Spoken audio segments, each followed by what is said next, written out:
apakah benar Nabi Khidir masih hidup hingga sekarang? Dalam sebuah kitab yang berjudul Nabi Khidir Al-Asqalani, karya Ibnu Hajar Al-Asqalani, menceritakan bahwa Nabi Khidir masih hidup dan diberi umur panjang hingga sekarang.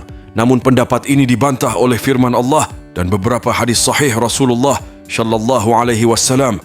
Wallahu alam.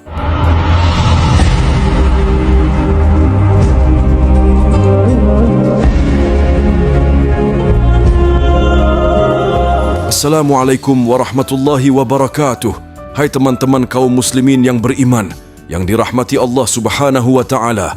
Shalawat dan salam selalu tercurah kepada junjungan kita Nabi Muhammad sallallahu alaihi wasallam, penutupnya para nabi dan rasul hingga akhir zaman, serta iringan doa kita tujukan terhadap keluarga dan sahabat beliau. Kita semua berharap agar mendapatkan syafaat dari beliau di padang mahsyar kelak. Terima kasih sudah subscribe. Semoga masuk surga. Sempatkanlah juga untuk menulis di kolom komentar doa dan hajat teman-teman yang belum tersampaikan, agar kita semua bersama-sama bisa saling mendoakannya. Amin ya rabbal alamin. Dalam video kali ini, kita akan mengulas tuntas tentang misteri kenabian Khidir dari awal hingga akhir. Apakah benar yang diyakini sebagian kalangan beliau masih hidup ataukah telah wafat? Kisah ini berdasarkan dari beberapa sumber yang telah kami rangkum, seperti Al-Quran dan hadis-hadis sahih, dan beberapa pendapat ulama besar Islam lainnya. Ibnu Qutaibah menyebutkan di dalam kitabnya Al-Ma'arif dari Wahab bin Munabbih bahwa nama Khidir yang sebenarnya adalah Balya. Ada yang mengatakan bahwa namanya adalah Balya bin Mulkan, bin Faligh, bin Abir bin Shalikh, bin Arfakhshadz, bin Sam bin Nuh. Ismail bin Abi Uwais berkata, nama Khidir menurut kisah yang sampai kepada kami adalah Al-Mu'ammar bin Malik, bin Abdullah bin Nashr bin Al-Azd. Wallahu a'lam. Namun ada pula yang mengatakan beliau adalah Khidrun bin Amayil bin Al-Yafuz bin Aish bin Ishaq bin Ibrahim Al-Khalil. Ada pula yang berkata namanya adalah Armiyah bin Halqiyah. Al-Hafidh Ibnu Asakir berkata, ada yang berpendapat bahwa Khidir yang dimaksud adalah Khidir bin Adam. Abu Hatim Sahl bin Muhammad bin Utsman As-Sajastani berkata, aku mendengar dari guru-guru kami, di antaranya Abu Ubaidah, dan yang lainnya berkata, anak keturunan Adam yang paling panjang umurnya adalah Khidir, yang nama lengkapnya adalah Khidrun bin Qabil bin Adam. Ibnu Ishaq mengisahkan bahwa ketika Nabi Adam hendak menemui ajalnya, beliau memberitahu kepada anak-anaknya bahwa akan datang banjir besar dan angin topan yang melanda umat manusia. Nabi Adam berpesan kepada anak-anaknya bahwa jika hal itu terjadi, hendaklah mereka membawa jasadnya bersama mereka di dalam kapal dan menempatkannya kembali di tempat pemakaman yang telah ditentukan kepada mereka.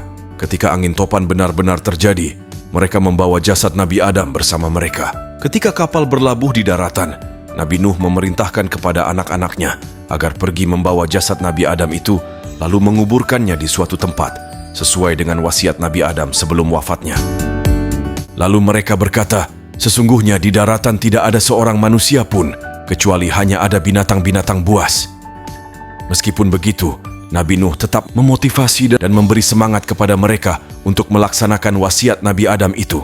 Selanjutnya, Ibnu Abbas berkata, sesungguhnya Nabi Adam mendoakan panjang umur bagi siapa saja yang mengiringi dan menguburkan jenazahnya. Nabi Khidir lalu melaksanakan wasiat Nabi Adam itu. Allah Subhanahu wa ta'ala mengabulkan doa Nabi Adam dan memperkenankan orang itu, yaitu Nabi Khidir, yang menguburkan jenazah Nabi Adam menjadi panjang umurnya dan ia akan hidup sesuai dengan yang dikehendaki Allah. Lalu, apakah Khidir seorang nabi atau seorang wali yang dipilih Allah? Berikut penjelasannya. Inilah bukti tentang kenabian Khidir. Yang pertama, firman Allah yang artinya, lalu mereka berdua Nabi Musa dan muridnya bertemu dengan seorang hamba di antara hamba-hamba kami yang telah kami berikan rahmat kepadanya dari sisi kami dan yang telah kami ajarkan ilmu kepadanya dari sisi kami. Dan sebaliknya, jika Nabi Khidir bukan seorang nabi, beliau bukanlah orang yang ma'syum. Sementara itu, Nabi Musa sebagai seorang nabi yang agung dan mulia tentu tidak akan berkeinginan besar untuk mendapatkan ilmu pada seorang wali yang belum pasti ma'syum. Akan tetapi, Realitanya Nabi Musa bertekad untuk pergi mencarinya, meskipun harus menghabiskan waktu yang sangat lama.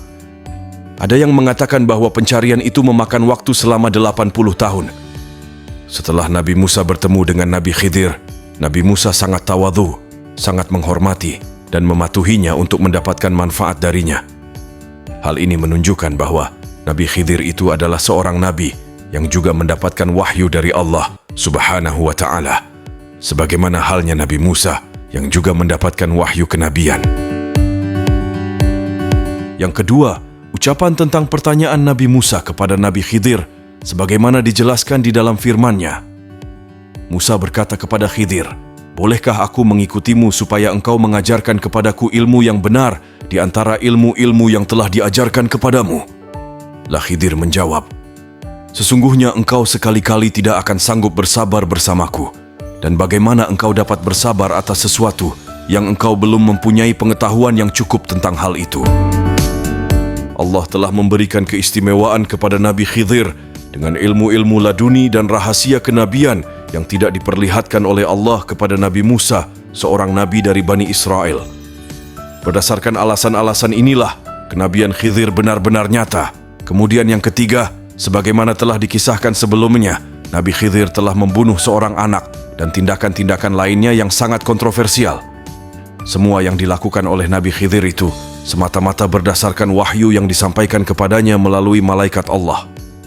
Hal ini merupakan dalil yang menunjukkan kenabian beliau dan bukti yang jelas tentang perilakunya yang maksum, karena seorang wali tidak boleh melakukan pembunuhan terhadap jiwa yang hanya didasarkan pada apa yang terlintas di dalam hati dan pikirannya.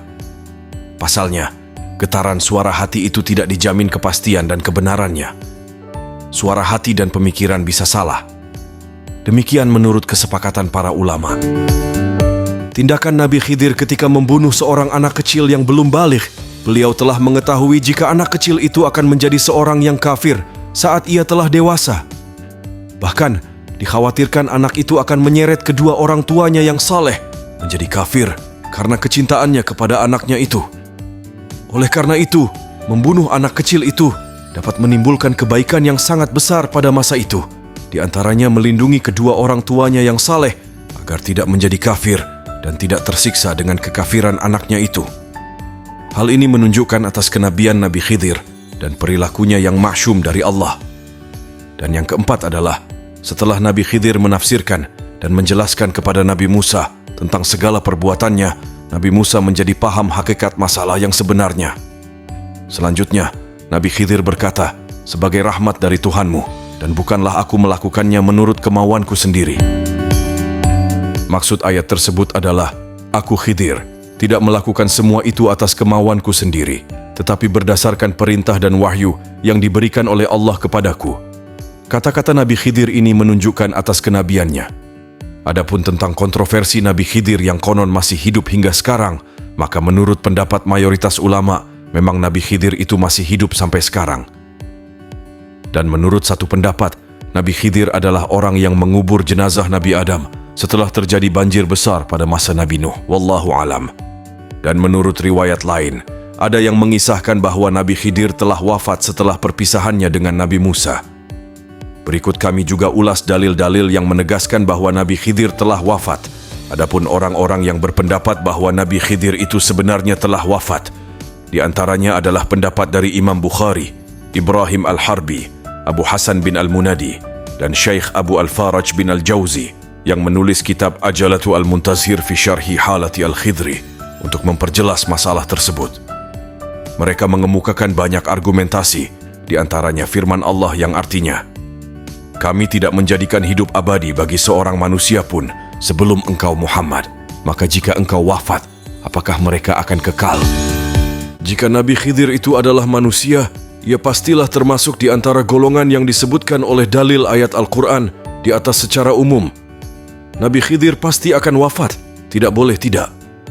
Dalam hal ini, tidak boleh mengistimewakan Nabi Khidir sebagai orang yang tetap hidup langgeng, kecuali kisah tentang keabadian hidupnya didasarkan pada penjelasan dalil yang sahih.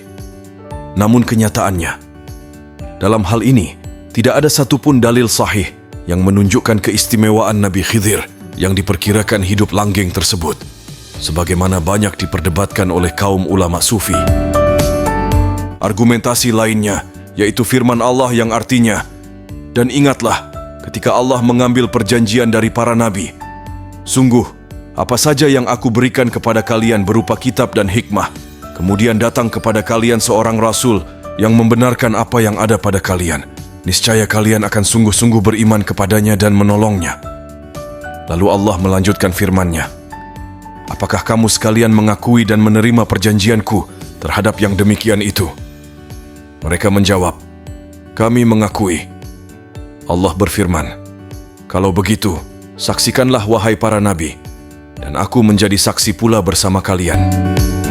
Ibnu Abbas berkata, Allah tidak mengutus seorang nabi pun, melainkan Dia mengambil perjanjian darinya bahwa kalau Muhammad diutus menjadi seorang nabi, maka setiap nabi harus beriman dan menolongnya Muhammad.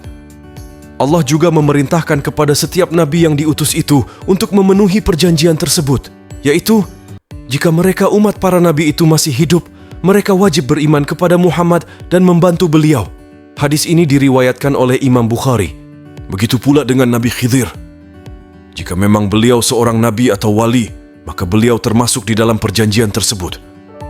Seandainya Nabi Khidir itu masih hidup pada zaman Rasulullah, niscaya Nabi Khidir menjadi orang yang terdepan di dalam barisan orang-orang yang beriman kepada Nabi Muhammad dan membantu beliau dalam menghadapi orang-orang yang memusuhi beliau. Dan jika Nabi Khidir itu seorang wali, maka Asy-Syiddiq Abu Bakar lebih utama darinya. Jika Nabi Khidir itu seorang nabi, maka Nabi Musa lebih utama darinya. Imam Ahmad meriwayatkan suatu hadis di dalam kitab Musnadnya. Syuraih bin Nu'man menceritakan kepada kami, Hashim menceritakan kepada kami, Mujalid memberitahu kami dari Asy-Sya'bi, dari Jabir bin Abdullah, bahwa Rasulullah telah bersabda, "Demi Tuhan yang jiwaku berada dalam kekuasaannya, seandainya Nabi Musa masih hidup, tidak ada pilihan lain baginya selain mengikuti aku. Dengan demikian, dapat diketahui dan dipahami oleh orang yang beriman, bahwa seandainya Nabi Khidir itu masih hidup, maka ia pasti termasuk di antara golongan umat Nabi Muhammad. Tidak ada pilihan lain bagi Nabi Khidir selain mengikuti syariat Nabi Muhammad sallallahu alaihi wasallam." Al-Qadhi Abu Ya'la Muhammad bin Al-Husain bin Al-Fara Al-Hanbali berkata, "Sebagian sahabat kami pernah bertanya tentang Nabi Khidir, apakah Khidir itu telah wafat?" Kemudian ia menjawab, "Ya." Ia menjelaskan, "Pertanyaan seperti itu juga telah sampai kepadaku dari Abu Thahir Al-Ghabari." Lalu ia menjawab, "Jika ada argumentasi yang menyatakan bahwa Nabi Khidir itu masih hidup, maka Khidir pasti datang menemui Rasulullah." Riwayat di atas dinukil oleh Ibnu Al-Jauzi di dalam kitabnya Al-Ujalah. Jika ada yang bertanya, apakah Khidir itu hadir di semua tempat, tetapi tidak dapat dilihat dan diketahui oleh seorang pun? Jawabannya adalah, pada prinsipnya hal itu jauh dari kemungkinan tersebut. Sebab jika seperti itu, maka mesti ada suatu kekhususan dan perkecualian tersendiri dari universalitas dalil Al-Quran yang jelas-jelas menegaskan, tidak ada seorang pun yang hidup kekal. Kemudian, apa yang tersembunyi di balik rahasia kemisterian Khidir itu? Bukankah pada realitanya hal itu menunjukkan mukjizat yang istimewa bagi dirinya? Dalam hal ini, jika benar-benar Nabi Khidir masih hidup kekal hingga sekarang, maka Rasulullah pasti akan menyampaikan berita tentang Nabi Khidir itu melalui hadis-hadis dan ayat-ayat Al-Quran. Adapun penolakan pendapat terhadap keberadaan Nabi Khidir yang masih hidup sampai sekarang karena hadis-hadis yang menjelaskan tentang hal itu adalah dusta belaka. Di sisi lain, beberapa pendapat yang mendukung eksistensi Nabi Khidir yang masih hidup sampai sekarang merupakan pendapat yang mengandung bid'ah dan fanatisme belaka. Sementara itu, keterlibatan Nabi Khidir yang konon ikut berperang bersama kaum muslimin juga tidak terbukti dan tidak didukung oleh hadis-hadis sahih. Begitu pula, berkumpulnya Nabi Khidir bersama mereka, partisipasi dan pertolongan Nabi Khidir terhadap kelompok tertentu selain mereka. Juga pengarahan dan nasihat yang dilakukan oleh Nabi Khidir terhadap beberapa ulama dan ahli hikmah, ketetapan beliau yang mengandung nilai-nilai keadilan dan kebijakan tertentu, semua itu lebih utama daripada membicarakan tentang eksistensi beliau yang berada di beberapa tempat yang berbeda-beda. Juga berkumpulnya beliau dengan seorang hamba yang tidak dikenal tentang keadaan mereka oleh masyarakat banyak. Lalu mereka mengabadikannya dalam biografi mereka yang konon pernah bertemu dengan Nabi Khidir itu. Hal inilah yang lebih penting untuk kami tegaskan, bahwa tidak ada seorang pun pernah mengalami hal-hal ganjil seperti itu bersama Nabi Khidir. Telah jelas semuanya itu adalah dusta. Mereka baru menyadarinya setelah memahami hakikat Nabi Khidir yang sebenarnya. Allah memberi petunjuk kepada siapa saja yang dikehendakinya menuju jalan yang lurus dan benar. Berkaitan dengan hal tersebut, Imam Bukhari dan Muslim meriwayatkan di dalam kitab Asy-Syahihain dan ulama ahli hadis lainnya dari Abdullah bin Umar bahwa Rasulullah pernah mengerjakan salat Isya. Selesai salat, beliau bersabda, "Apakah kalian memperhatikan malam ini? Sesungguhnya setelah 100 tahun ke depan, orang yang hidup saat ini tidak ada lagi yang tersisa di muka bumi." Imam Ahmad juga berkata, "Muhammad bin Abi Adi menceritakan kepada kami dari Sulaiman At-Taimi, dari Abu Nadrah, dari Jabir bin Abdullah. Ia berkata, Rasulullah pernah bersabda menjelang wafatnya, atau sebulan sebelum wafatnya beliau, tidak ada seorang pun di antara kalian yang hari ini masih bernapas akan terus hidup seperti ini dalam waktu 100 tahun ke depan." Ibnu Al-Jauzi berkata, hadis-hadis sahih tersebut mematahkan pendapat orang-orang yang menyatakan bahwa Nabi Khidir itu masih hidup. Mereka berkata, jika Nabi Khidir tidak menjumpai masa kehidupan Rasulullah sebagaimana pendapat sebagian orang, maka persoalan pun menjadi selesai. Jika Nabi Khidir masih hidup dan menjumpai masa Nabi Khidir tidak akan hidup lagi dalam jangka waktu 100 tahun ke depan setelah Rasulullah wafat. Jadi, berarti saat ini Nabi Khidir telah tiada, karena Nabi Khidir juga termasuk ke dalam kategori yang disebutkan di dalam dalil hadis tersebut secara umum. Tidak ada pengecualian atau pengkhususan bagi Nabi Khidir terhadap dalil hadis sahih itu yang benar-benar harus diterima oleh dirinya. Dalil ayat di atas menunjukkan bahwa jika para nabi itu ditakdirkan masih hidup hingga pada masa Rasulullah, mereka pasti mengikuti Rasulullah dan tunduk di bawah perintah dan syariat beliau yang bersifat universal.